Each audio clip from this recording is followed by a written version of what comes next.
shout out My High Minute. If you trying to tap into all the Denver dope shit, fuck with My High Minute, man. They got everything, man. Appreciate it. Yo, it's Cowboy the Wild Boy checking the in. You watching My High Minute. Minute, man. My High Minute up. That's what's going on. My High Minute, man. I know it's going down, man. Yo, Tell what it is. bro. Mile High Minute, man. Like I told y'all, man, tap in.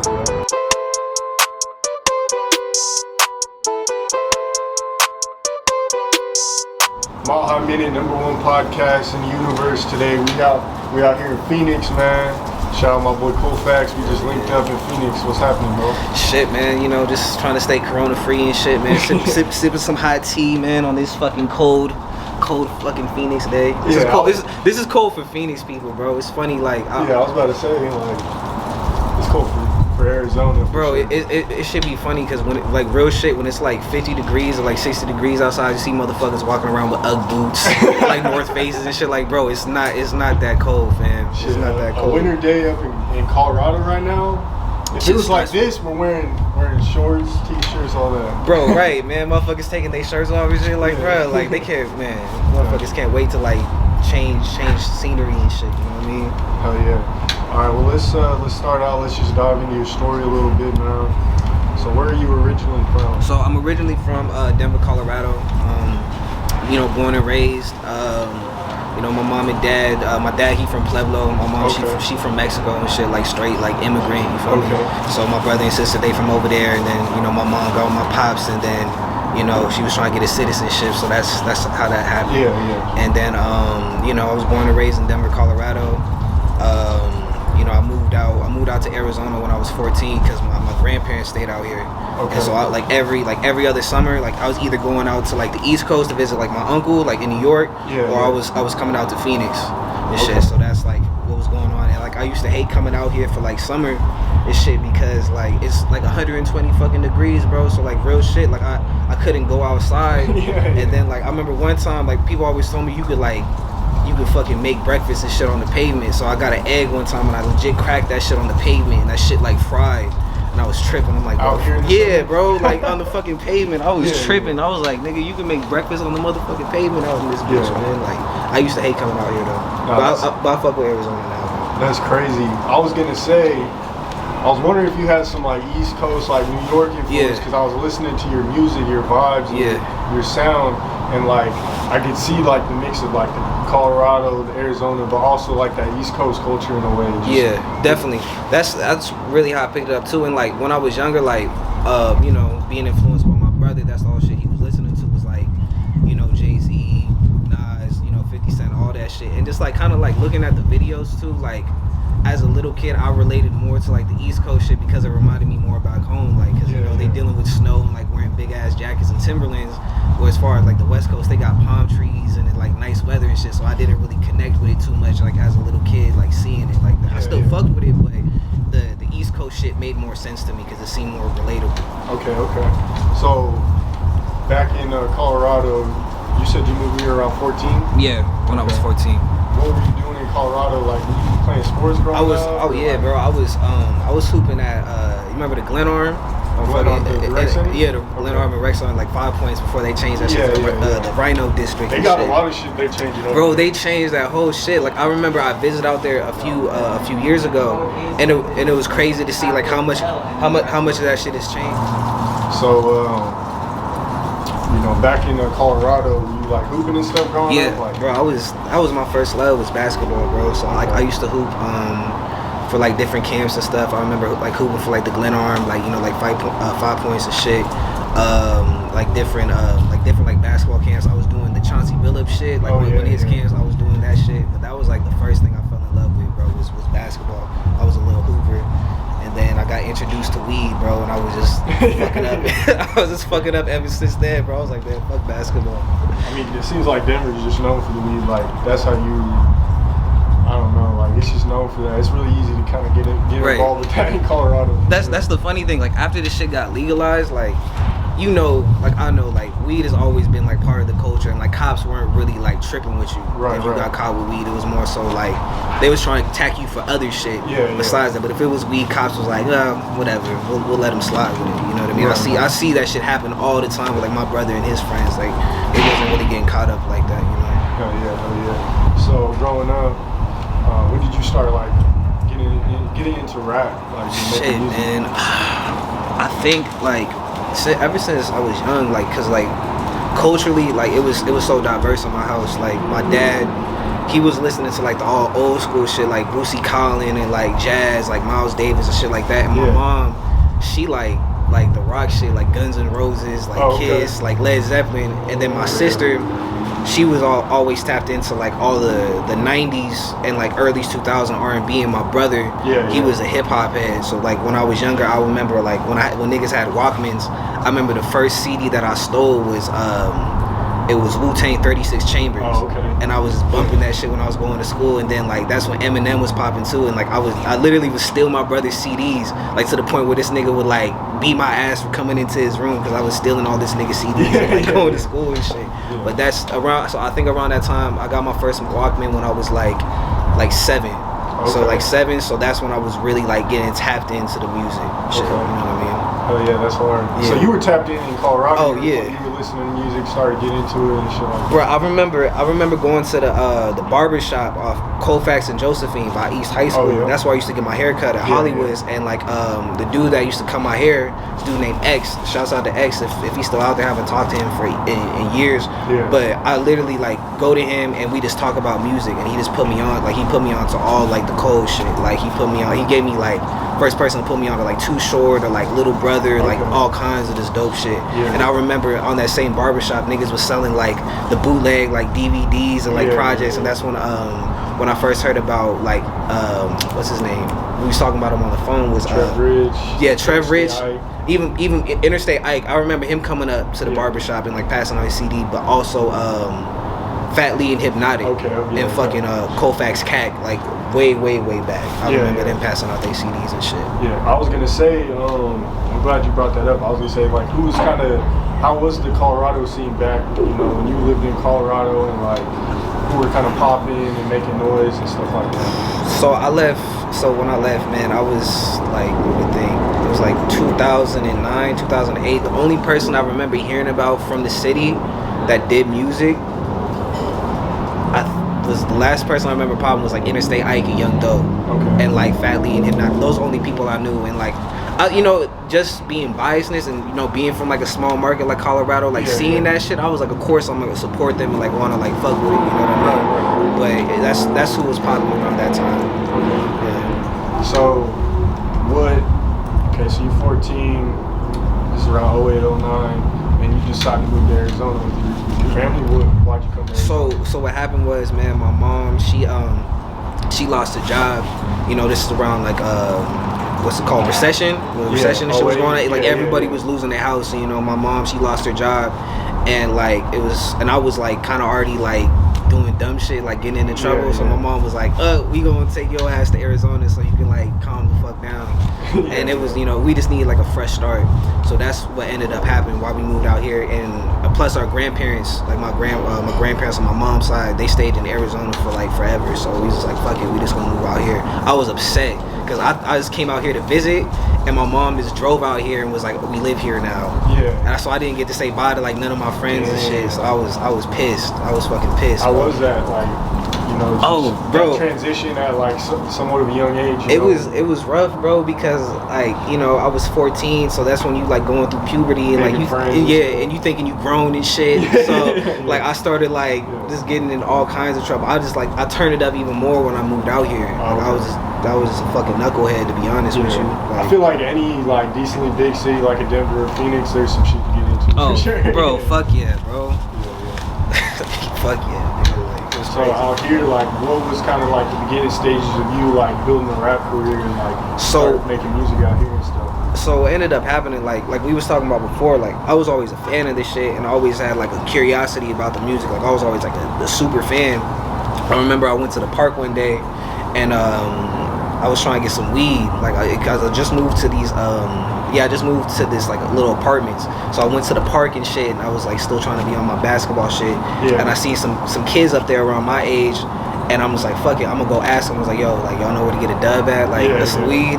It's like, oh, bro, we smoking right now. Just smoke with us. And then like we started smoking and shit, and then like back then, like, is this legal here now, right? Oh yeah, bro, it just got legal now. Like man, we fucking late, bro. We late to the party and shit. But no, them niggas started smoking, and some niggas was still smoking like Swisher Sweets, and they was cool as shit. And like these niggas started rapping, and one of the dudes out the group, like, bro, he was like the same age as me, but he was cold as fuck.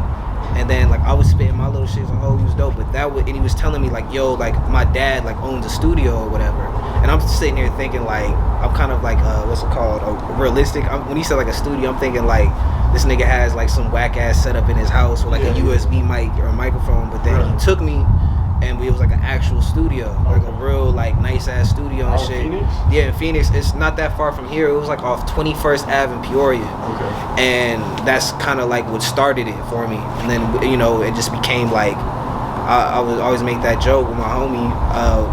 It was like rap school, nigga. Like we was like giving, instead of like doing like actual homework and shit, like niggas was giving each other like assignments.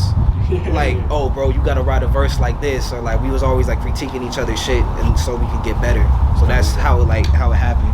That's hard. So well, I definitely wanted to talk about like the vintage gear and shit, because I noticed some of your music videos, you got the Broncos starter jacket, the shark tooth. Right now you got the logo Athletic Splash. Nuggets, like, and I see you with some vintage tees and stuff like that. And I'm into vintage. I was actually selling vintage like gear before I really like started doing interviews. I still do a little bit, but I was heavy into it. Like, using in the Goodwill bag, bro. That's what it was. Like I started getting into that shit like around like early on.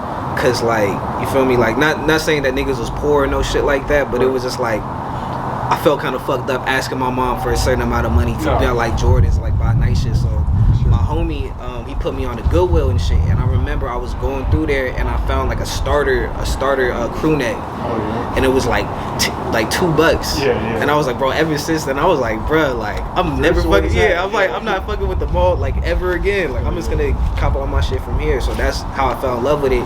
And it's kind of crazy to see like how it became cool, bro. Like after Macklemore, that's when everybody was at the thrift. You know what I mean? But that's when I started tapping into it around that time. Yeah, no, that's facts. Cause I used to go with my mom, cause we weren't going to the mall and spending a bunch of money and shit. And like, I just remember finding all these dope starter logo, like all that, the vintage brands, bro, and just really getting into that shit too. Yeah, cause you gotta think, bro, like they don't make shit like that no more. And like the shit, they remake it, like Mitchell and Ness will remake the hardware, but it's not the same. It's not the same. Like, bro, they brought back starter jackets. And like the designs they have, like they shitty, bro. Like it's not, and the quality, it's just not the same, bro. It's just not, it's not as good.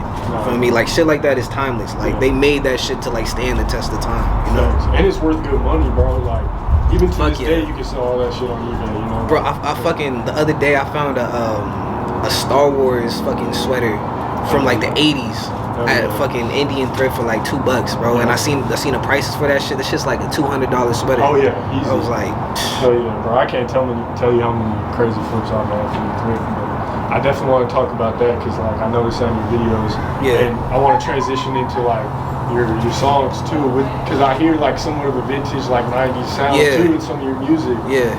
Talk about that influence. I know, does it kind of go back to what we were talking about with the East Coast? Yeah, bro. Like, cause like I said, like when I wasn't coming out to Phoenix, like my sister, she went to college in New York. And then I had some family out in New York too, so I would go out there a lot. And you know, this culture is just like crazy as far as like rap. Like it's more like motherfuckers is like really rapping. More on the West Coast, like where we're located at, it's more about production. Over there, like niggas really pay attention to lyricists. So when I was going over there, I remember like tapping into like my favorite rapper was always Jay-Z, like Nas and shit like that. So and the golden era like Biggie. So when I was going out to the East Coast, niggas was playing that shit all the time, and I soaked it up like a lot, you know what I mean? And like the whole battle rap culture and shit too, like that shit was always popping over there. So being able to soak that shit up, it had like a real like profound impact on like my style and like the type of music I still make to this day. You know what I mean? No, I can see them being like an influence because like, you know, a lot of rappers nowadays, I feel like there's pros and cons to all kinds of rap. You know what I'm saying? I feel like nowadays you hear a lot more of the hype trap. You know what I'm saying? Like freestyle and shit like that. But with you, shit, you might even be freestyling too. But I hear a lot of bars, like real lyrics. Like you can really hear what you're saying and trying to put out. Like So would you say that's mostly influenced by the East Coast? Oh, I mean, yeah, and just like what I was saying before too. Like that was the first shit I was listening to was like Wu-Tang 36 Chambers. So when I heard that shit, like, and I made the decision, like, yo, I really want to do this music shit.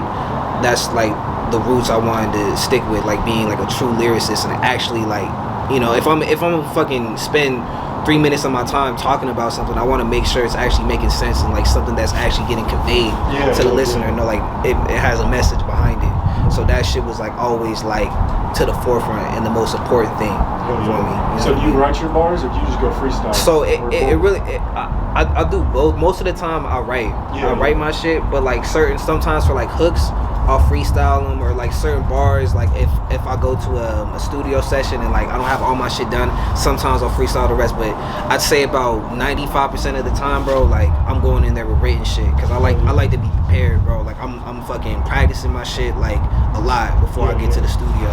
Talk about the importance of that, like writing down and like having your lyrics ready, like the extra work it takes, and just being prepared when you're in the studio. Because a lot of people go in freestyle, and like you can make good music that way. But just with me and like how I came up with it, bro, it was just like, like motherfuckers was perfectionists, and we was always just trying to like, okay, even though I said this good, what's the better way I could say this, or what's the better way I could do that? So it really was just like there'd be verses where I would just like, I'd even cross my shit out and then constantly rewrite the same line like 4 fucking times just to like perfect it. And honestly, when you practice your shit more and when you practice your verses more and you get to the studio, like there's been sessions that I had where I could legit like knock out like 4 songs in like an hour just because I've been practicing them shits for like a week.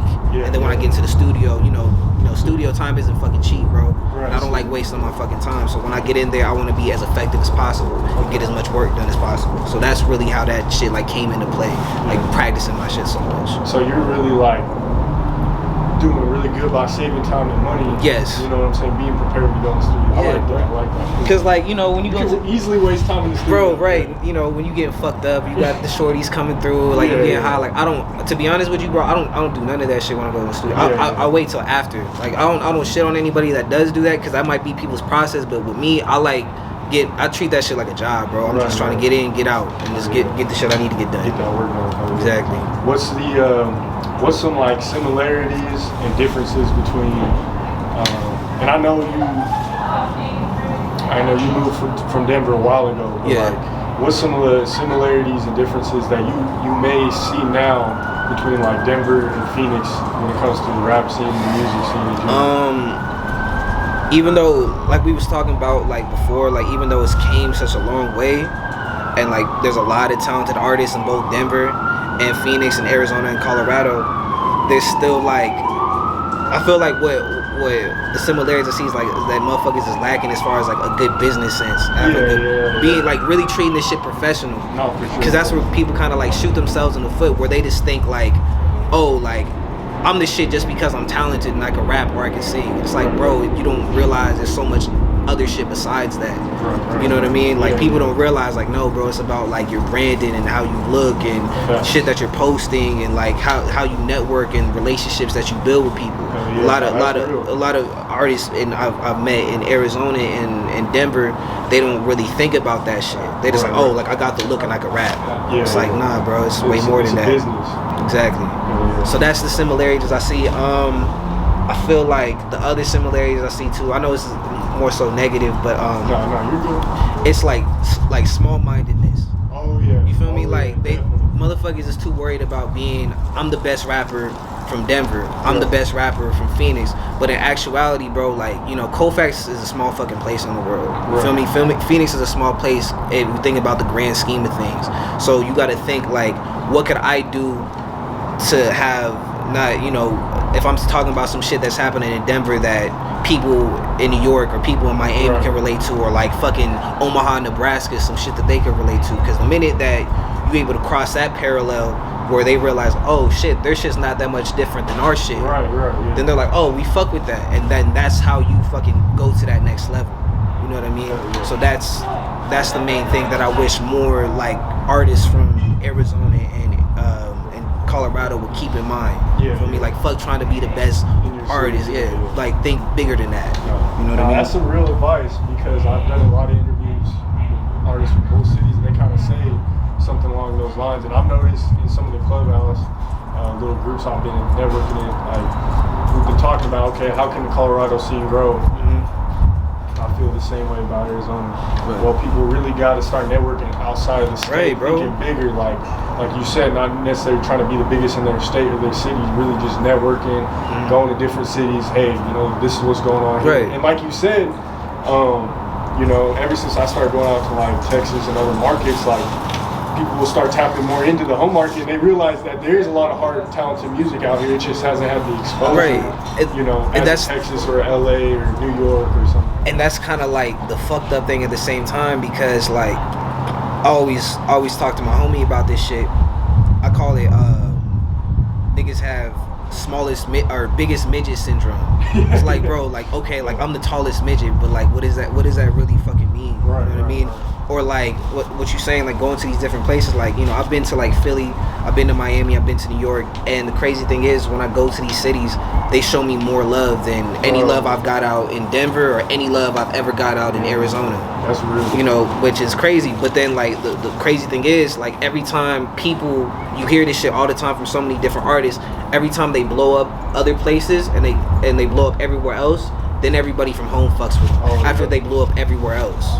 That's real. You know what I mean? Nah, that's real. I've noticed that too. Like when I go out of state, like some people will like, they just treat you different because you're not as successful. You know what I'm saying? Right. So, and they just like, all right, let's welcome, let's show love, respect. But it'd be the people in your own city who are like crabs in a bucket. Like, yo, he was in my high school class. Like, why does he get the opportunity? You know what I'm saying? It's like, bro, like why are you worried about that shit, bro? Like and I feel like that's an insecurity that a lot of people have, because anytime I see like a young talented dude that's doing this thing, like, you know, someone like yourself or like other people, I wanna support them and like give it and make sure it's like genuine, like, yo, bro, like keep going, or like even if it's another artist, like, bro, like keep doing your shit. But that's just how I see it. A lot of artists don't necessarily see that shit. They see that as like, oh fuck, like this person maybe, you know, this person's a threat, and this person's taking the little fucking fan base and the little people that listen to me, and he's gonna take all my shit, instead of seeing like, okay, bro, like let's work with each other and let's build off each other, because he has a fan base of people that I never known before, and I have a fan base that he knows for. So let's put that shit exactly. You know what I mean? I feel like people do be projecting them their own like shit. I feel like everyone does, but like if you think positive and you know want to do better and collaborate and do all that, I feel like good things are gonna come from there. Definitely, bro. You gotta put that. You gotta manifest that shit and put, you know, those words into existence. Cause words is powerful, bro. It's some crazy shit. Like there's been certain like songs I've written, man. Like I kind of spoke shit into existence, like negatively and positively. You know what I mean? So like I really see like, yo, putting something out there in the world can really come back and reward you, or come back and bite you in the ass. You know what I mean? So that's facts. Who are you still like? Are there any artists in Colorado that you're paying attention to now that are kind of coming on? That you want to collab with? Fucking Papa J. Ruiz. That would be a hard. I was just with him last week, bro. Papa J. Ruiz, I fuck with him. Trev Rich, of course, because, you know, we kind of around the same way. You know, we're on the same way. FBP Mo is killing it. FBP Mo. I don't know, man. There's a lot of dudes, man, I'm fucking with, man. I say like most of the people, if I'm ever trying to find out about some like people from Denver from back home, I kind of either tap in with my homie Cameron, or I go through your channel and shit, and to see like, okay, like what's he posted, like what's going on in the city and shit. You know what I mean? Just because I'm biased, man. You know, all the teams I fuck with is from Denver, so of course I gotta show love to, you know, where I'm from, man. You know what I mean? I noticed. I think we were DMing like a while back. Before I even came out here. And I was already following you. I was like, damn, because I was really just looking up Arizona artists on YouTube. I see you. I was like, all right, I'm gonna tap it on Instagram. Bro, I found your shit on accident one night, bro. Cause I'll be going on like my weird ass like YouTube binges. I just be going, and I was looking up like Denver rappers, and I was looking at all these related videos, and then you did an interview with some rapper. and I watched this shit. I'm like, like what the fuck is Mile High Minute? And I checked this shit. I'm like, oh, okay, like this motherfucker's consistent, and he posted. So I'm like, this shit is dope. I'm gonna send him some of my shit and just see what he thinks. You know what I mean? That's love. So let's talk a little bit about the. Is there any other Arizona artists you think we should be on the lookout? Gonna come up out here? There's a lot, bro. King Emmett's fire. It's a lot of dudes, man. Merkham's. Merkham's dope. I'm not sure if you heard of him. Yeah, I've heard of him. Even niggas I don't fuck with that is killing it, man. Like Markel Delwan, like that niggas, he got some shit. There's a lot, bro. Like, you know, my bad if I forget to mention anybody, but there's hella people, and it's not just like even like rappers, like these even other artists, like this dude named Isaiah Tilson. He's like on some like Frank Sinatra shit. Okay. Yeah. But he's cold as fuck. Or like there's this girl I found out about here. I forget her name, but she like real shit sounds like she's on some like Erykah Badu, Jill Scott type shit. She from out here. That's dope. Yeah, but there's a lot of talent, man. There's a lot of fucking talent out here. Like, are there any blogs or any people doing interviews that I need to tap in with? I know we kind of talked about it earlier. The only one I can think of off the top of my head is Free Agency, and yeah, that's really the only one I could think of. But like I was telling you before, man, I'll just send you that shit. Like I'm gonna go through my Instagram and like look around, and I'll send you them dudes. So next time you come out there, you can tap with him, and I could kind of like help you bridge the gap with them dudes. You know what I mean? That's yeah. I'm all about bridging gaps, man, between these other states and stuff. Yeah. So what's next for you, man? What do you got? Any upcoming projects? Singles? So I put out 2 videos. So I put out one, the 846 freestyle. I put that out about 2 weeks ago. Then I put out another video called Nightmares, and I filmed and directed that shit myself. Yeah, I saw that. Yeah, so I put that shit out, and then going into the new year, I got a project coming out. It's called I Like Rapping, I Don't Like Talking. Okay. And I got a whole bunch of like videos. I got like a documentary I filmed and directed. I'm putting out along out with that, and I'm just trying to because 2020 was fucked up for everybody, bro. It was just like it prolonged, like it delayed so much shit, like so. Going into 2021, hopefully it's a little bit better. So I'm just trying to flood shit. So I'm gonna be annoying, bro. I'm gonna be putting out like hella projects. You gotta put the brand in their face, man. Right. So that's really what I'm planning for, bro. Just hella music, hella videos, and just hella projects coming out in 2021. What's like the message you want to leave with your music? You know, after you die and everything. Like, just forever. Like, what's the message you want to leave with your music? That. Don't be afraid of being yourself, man, and like everybody has humanity. My music has like a real humanity of it, where it shows like both sides, and that's why I named myself ColFax, because I know like people out here don't really understand what that shit means. You know what I mean? But like along ColFax, you see like some shit where it's like, yo, that's crazy, and like some shit that's real fucked up, bro. That's some real fucked up shit. Crazy shit. But the beautiful thing about it, though, on that same street, you see people trying to like, a lot of mom and pop businesses. Oh, yeah. And everybody's trying to get, their slice of, the American dream and shit. So that's what my music really represents. I'm a reflection. I'm a reflection of this country, this world, and I'm just trying to like, let people know, like, yo, like you can be confident and be yourself, and you can also be vulnerable with your shit. Like, you know what I mean? Like, don't be scared of like showing your emotions and talking about shit that a lot of people would like, be afraid to talk about. Exactly, bro. So that's my message, and that's the legacy I want to leave behind. Like standing for something, not just being like, oh, I'm the shit. I sold 10 bricks and I'm gonna shoot niggas in their face. It's like, that's cool, but like my music's a little bit has more like meat and potatoes and more substance to it. You know what I mean? Okay. Now I was gonna ask too, where did you come up with the name ColFax? Obviously, it's a street in Colorado. Yeah. But like what made you decide, this is gonna be my name? So like my real name is spelled like similarly. Okay. And I remember my cousin back in the day, he had a clothing company, because in like the early 2000s, he would see people like, rock out of state shit like New York or LA has. And he's like, bro, like I want to do some shit for Denver. So he came up with a brand called ColFax the Kid, and he came up with this shirt where it's like, dare to keep kids off ColFax, where it's like the old drug shit. And I remember seeing him shirts, and then when I first started going to the rap shit, it just kind of stuck, bro. And then like I was always like one of them like kind of like a nerd ass like kid and shit. Like I always like know like random facts about shit. Yeah. So my dad would always call me like, you a fucking like little brown encyclopedia or some shit. So like I was always like hitting him with some facts or some random shit. So it just kind of stuck. You know what I mean? So that's how I got that shit. Yeah, one thing I was gonna say about ColFax too is like you see a real nice part of ColFax, you know, down like Golden, like ish. But then like, you know, you got the East Side Aurora, even parts of the West ColFax too, where it's like bro, it's not no joke, man. I don't know. It's been like a few years since I've been out there. Like how is ColFax like now? Like it's probably pretty similar to what you've seen, you know what I'm saying? Like you go down in Golden, it's pretty nice. You got the mall, and like it's a pretty nice area. Basically, almost leads up to the mountains.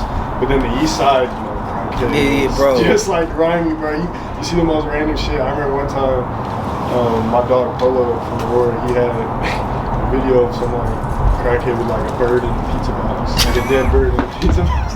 Bro, like, that's crazy. I remember when I was like a little ass kid, bro, because I used to take the the bus on ColFax, the RTD, with the fucking lines on it and shit. I used to take that, and I remember like I seen a prostitute like sucking this homeless dude's dick like behind the trash can. I was like young, bro. It's like what the fuck, or like bro. ColFax always just has some wild shit like going on it. I used to stay off of ColFax in Kingston. This lady that used to like take care of me, she stayed over by there. She stayed by the when it was a Cleaners, but at Azteca Mart by the Tacos Junior and shit. So over by there.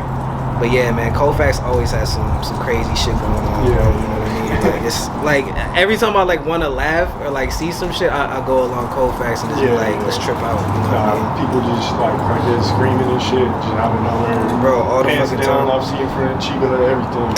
Oh wait, they got Chiba Hut out there now? Yeah, they got Chiba Hut on ColFax now. That's crazy. Do you ever like go back and forth between here and Colorado? Shit, last time I was out in Colorado, I was supposed to go recently, bro, but some shit kind of happened. I think the last time I was out in Colorado, I was going out like when I first moved out here. I was out in Colorado like every other couple months. Like every time I had a break, I was going back out to Colorado. But just to like meet up with family and shit. Yeah, just to see my family and shit. But after my aunt died, like God rest her soul, I haven't been back out there. So that was the last time I was out there. That was about like 3-4 years ago. Okay. Yeah. You still have like family and friends out there? Yeah, my sister, she stay out there. My uncles, pretty much almost all my dad's family still stays out there. Okay. They live all over the city. So that's the thing I miss, man. After this COVID shit like dies down again, I'm definitely gonna go back out to Denver. Got to. He's bubbling. I would like to see you work with some bro. It's crazy. I found this. I was gonna ask you about it. I found this studio on ColFax, like right kind of where I used to go to school at. It's YJM in Aurora. It's all like East ColFax is by it's by this Ethiopian restaurant, and I think they used to sell like vintage shit out there too.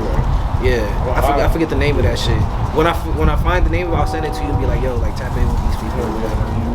I was scrolling on YouTube last night, and I was watching your battle with Jalopy Bungus.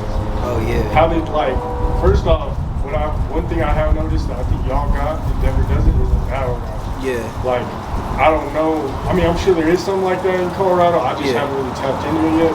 But like I don't really see people battle rap in Colorado. Yeah. But it seems like in Phoenix and Arizona, y'all actually like got some videos. Y'all got little competitions and whatnot. Like, so why do you think like battle rap's somewhat prevalent out here in Phoenix? I don't. That's a good ass question, man. I don't know why the battle rap thing stuck. I know Denver.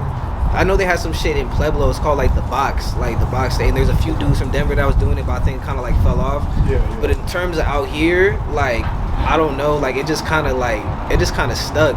And like with me, like I remember, like I was telling you earlier, like I remember going to that barbershop and like niggas was passing out Smack DVDs. So I remember watching like Jay Mills like battle Murder Mook and like, you know, Loaded Lux and all that shit. And I was, you know, on the internet every other day. Like that was amazing. If I wasn't watching a rap video, I was watching battle raps and shit. Like I said, that really influenced like my style and like the punchlines and metaphors. So, you know, obviously a lot of dudes out here too, they figured out that same shit. So it was kind of like how it happened with me. Like it was some shit like I was always more music oriented, but it was some shit I always wanted to do. and I wanted to get into the ring with someone that was definitely worthy of that. Yeah, Feel me? That I knew that was gonna be good competition. Feel me? So that's why I decided to do that shit, and like, you know, while a lot of dudes do that shit out here. You know what I mean? So how did that kind of come about with Jalopy doing that specific? I remember like he was doing a few battles and shit, and I thought, like I said, like, you know, he a talented dude, but the thing is about him, like, I just felt like the dudes he was picking on, it was kind of like seeing the bully in school beat up on niggas that you knew couldn't fight.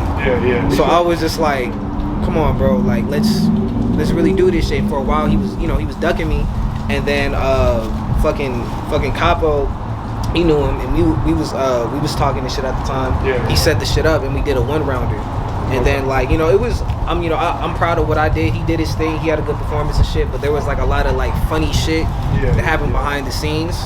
That was just some fuck shit. I wasn't really a fan of. You know what I mean? So that's how that shit happened.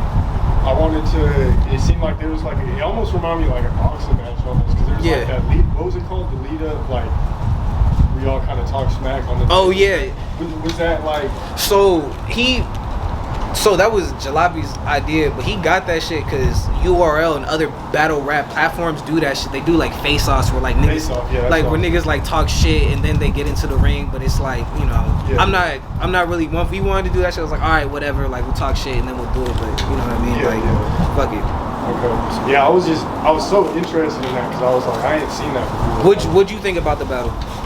My unbiased opinion. So like, man, you were coming in hard with some like real bars. And I felt like from an outsider's perspective, I could kind of see where you were going at with the bars. Like, you weren't holding nothing back. Like, you were really going in like, yo, this is what's happening. It seemed like you were really prepared for the moment. To be honest, I felt like you had more catchy like real shit that I felt like kind of stuck. You know what I'm saying? As in like, from an unbiased perspective, like your shit really stuck. Like, and I felt like you were hitting it more in like hard, like with some real facts.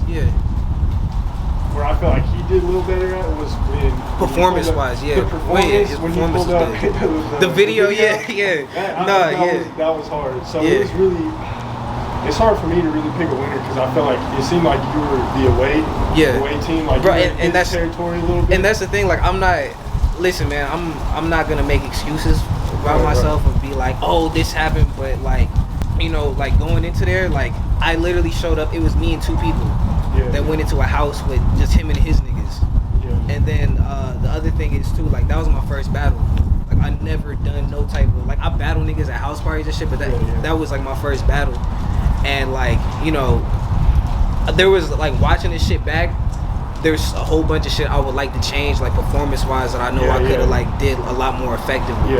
But, and that's where like he capitalized off of, because if you notice in the video, he was making use of like the room, and like he had a lot of space, and he had his timing was great. You know what I mean? For sure. So, but yeah, that's really like my takeaway from it and shit. You know what I mean? But like, yeah, the shit was interesting. I feel like y'all both kind of killed it in different ways. Like, you were going, I feel like you had a good time period, like where you were going in, you had a little slip up at the end. That was the only one I noticed though for me. I think he might have one too. There was actually some shit that he edited, to be honest with you. There's some shit that, there was a certain portion in the video that he took out in the beginning. For like, I think for like legal reasons and shit, but yeah, there's a part he took out that was edited in, that you had to kind of be there to notice that he put that that he took that shit out. Yeah, I mean, it seemed like you were going longer, so I felt like you had more shit to say, like more bars, and like he was real catchy with like his timing, like you said, like real catchy with that, and like his performance. You know what I'm saying? Like coming in there with the energy. So I can't really pick a winner, to be honest. I know that the judges picked him, but like a lot of the people in the comments were like, yo, that's what I'm saying. Like, and that's the funny thing is about the judges and shit, bro. I didn't even know that shit was gonna be judged. Niggas didn't even tell me like prior to that. And then like, no disrespect to them niggas, but none of them niggas have ever battle rapped. So how the fuck you getting judges to judge battle rap that don't even fucking battle rap? Feel me? Like, I just felt like it was I would like to see a part 2 on like a real, like with the coin flip. Because I know you said you want to go first, which that's respectable. Yeah. Usually I feel like it's harder. Bro, I was like, fuck it, bro. Let's just get this shit out the way. Yeah. I was like, fuck it, let's get it in. And they was like, oh, you was trying to do coin flip. No, fuck it, let's go. Yeah, you know what I mean? So that's a pro too, though, because then let's just get through this. I'm like that too, like if I'm ever doing a presentation or when I get presentation. Bro, I want to do it first, bro. Like I'm like, bro, let's just get it over with, bro.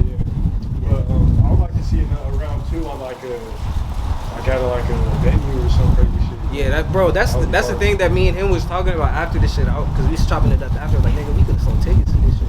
We could have came up a little bit off this. Yeah, you know what I mean? Make some bread off that shit. Yeah. It's like I could tell like there's people in the room, like y'all were really like hyped for that, so I could really see that going somewhere, especially with like I keep forgetting the face off and shit like that. Yeah. But I do like Jalopy, though. I think he has like real bars too. Yeah, he was saying some shit. I was low key kind of concerned because he didn't know who the fuck I was, but I was like, this nigga might not come with it. I hope he does, and he did. He came with some shit. I'll give it to him. That was a great battle, though. I love to watch that. Appreciate it. What's one piece of advice you have for any rapper, entrepreneur, really just trying to come up in this shit? I would just tell anybody watching this shit, man, like, whatever you're gonna do, give 120% effort and become as self-reliant as possible. Like, these labels and these people that are like, curators for this music, these niggas is not doing like artist development where they gonna hold out your hand and like show you how to do all this shit and put a machine behind you. Like, they already want like an artist that's polished, that has a following, and pretty much has an idea of what the fuck he's doing. So I would just tell any artist out there, just like, become as self-reliant as possible. Tap into other things besides just making good music. You feel me? Like, get like do merch. Build get into filming, because that's some shit that COVID showed me. Like, during this whole pandemic shit, like I started doing my own cover arts, and learning that shit. I started like filming, like the last video I did, I filmed that shit off my iPhone, bro, and edited that shit myself. So I would just tell any artist out there, like, become as self-reliant as possible, and just pretty much, become your own boss. Like, read, study, like, just try and learn everything as you can. You know what I mean? That's what I would tell artists. Now, I feel like COVID taught a lot of people a lot of shit in this music. Real shit. Where can the people find you on social media? People can find me at Twitter and Instagram. My Twitter and Instagram is @DatsFax. So the @ DATSFAX. I got my TikTok. I just made that shit. Snapchat, it's the same thing. But yeah, just if you want to follow me on Twitter and Instagram, it's @DatsFax. And you're on like YouTube, Apple. I'm on everything, man. I'm on Tidal, SoundCloud, Spotify, Apple Music, everything, bro. Fucking audio, master, all kinds of shit. So yeah. You got any like final thoughts, any shout outs, anything you want to speak on before we wrap this up? Let's see, any final thoughts, man. Fuck these niggas, bro. I just say, just look out 2021, man. I got a lot of shit coming, so that's really all I gotta say, man. Thank you for letting me do this shit, man, for real. Hell yeah, man. I appreciate you for taking the time to go, because a lot of Arizona artists be sleep, bro. I've been tapping in with a lot of people, bro. Bro, you know how many people I hit up before I hit you up? Like, yo, bro, you trying to pull up? It's like, oh, bro, I can't. I'm doing it. I'm like, bro, shut the fucking lame, bro. Like, fuck out of here with that shit. Sure. Hey, man, can we get a shout out from Maha Mini one time? Bro, shout out Maha Mini. If you trying to tap into all the Denver dope shit, fuck with Maha Mini, man. They got everything, man. Appreciate that, man. Make sure y'all hit that like button, comment down below who you want to see next on the Maha Mini. Hit that subscribe button, hit that bell button, stay notified when all the latest news drop. Make sure you follow us on Instagram, Twitter, Facebook, all that. Yeah, if you don't follow Maha Mini, man, your grandmama's a bitch, man. Hey, appreciate that, man. Maha Mini, #1 podcast in the universe. We out. Yeah. Hell yeah, man. Go ahead. Oh yeah, if you're trying to buy any of my merch, make sure you log in to www.datsfax.com, and also got a Depop. Just hit me up on Fax 303. This is capital FAX 303. So just hit me up on there.